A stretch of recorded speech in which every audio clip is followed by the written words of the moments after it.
Braves Nigériens, bénéficiant du soutien patriotique des populations civiles engagées, les FDS se mobilisent au quotidien pour asseoir un climat de paix sur l'ensemble du territoire national. En ce sens, nos vaillantes forces de défense et de sécurité ont, dans le cadre de leurs missions opérationnelles de routine, conduit diverses actions d'envergure dans la période comprise entre le 14 et le 17 juillet de cette année. Voici un aperçu de ces activités. Dans la région de Tillabéri, sur la rive gauche du fleuve Niger, dans le cadre de l'opération Al-Mahou, un calme relatif est observé dans la partie ouest du pays depuis un certain temps avec l'interpellation de plusieurs terroristes. Cependant, dans la zone de Abala, nous assistons à une recrudescence des vols de bétail et quelques incursions terroristes sur les axes routiers les jours des marchés hebdomadaires.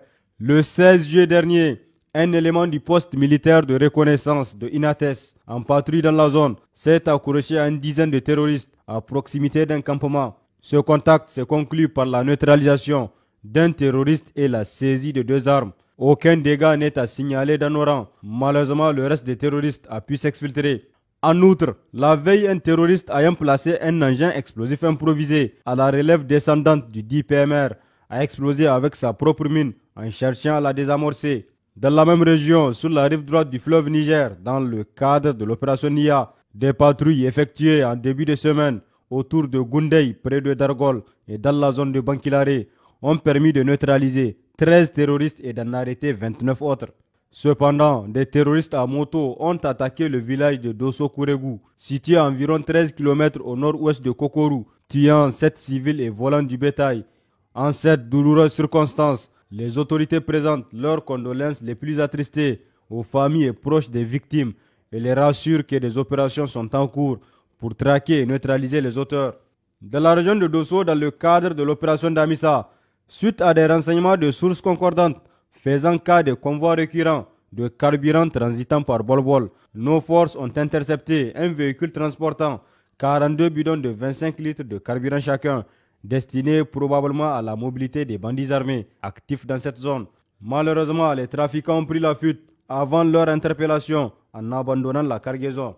Dans la région de Tawa, dans le cadre de l'opération Chara, une reconnaissance offensive autour de Tassara a conduit à l'arrestation d'un malfrat à bord d'un véhicule avec la saisie d'une AK-47, de 2 chargeurs garnis et de divers autres effets.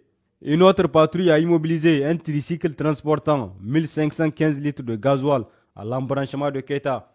Dans la région de Zender, au sein de la zone de défense numéro 3, dans le cadre de la lutte contre la contrebande, une opération menée en début de semaine à Zender s'est soldée par la saisie de plus de 2300 cartouches de cigarettes de diverses marques. Dans la région d'Agadez, au sein des zones de défense numéro 2 et 8, les opérations de sécurisation sont menées au quotidien, en dépit de la vaste étendue de la zone. En effet, au cours de cette semaine, les patrouilles exécutées ont abouti à l'interpellation dans le village de Shirfa d'un bandit armé d'une AK-47. Il serait probablement en lien avec les groupes de bandits attaquant les paisibles orpailleurs. Lors d'une patrouille opérée cette fois-ci dans le secteur de Asamaka, 4 individus de nationalité étrangère ont été capturés à bord de 2 véhicules Hilux transportant des explosifs et des détonateurs. Les mises en cause ont été remises aux services compétents pour la poursuite des enquêtes. Aussi, dans le cadre de la lutte contre le banditisme, un véhicule impliqué dans plusieurs attaques en Algérie a été intercepté à Tabarkat. La recherche des complices des 2 personnes interpellées a conduit à la saisie d'une dizaine de cartons de cigarettes. Dans la région de Difa, au secteur 4 de la force multinationale mixte FMM, un ancien combattant de l'État islamique en Afrique de l'Ouest a capitulé en début de semaine en se rendant aux autorités de Toumour.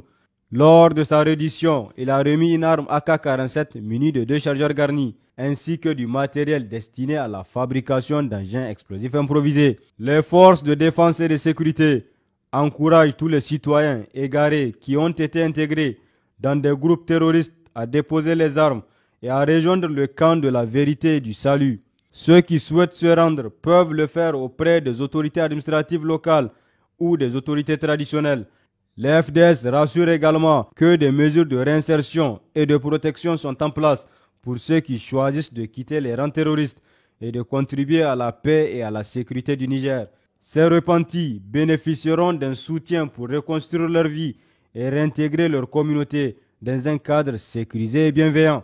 Dans le secteur de Niamey, dans le cadre de l'opération Nkinkasa, une opération coup de poing a été initiée pour contrer la prolifération des points de vente de carburant de contrebande. Cette action a permis d'interpeller 21 individus et de confisquer 1225 litres de carburant ainsi que divers accessoires. De telles opérations se poursuivront pour assainir la capitale et éviter que ce carburant ne soit acheminé aux terroristes. Les contrevenants s'exposent à la rigueur de la loi.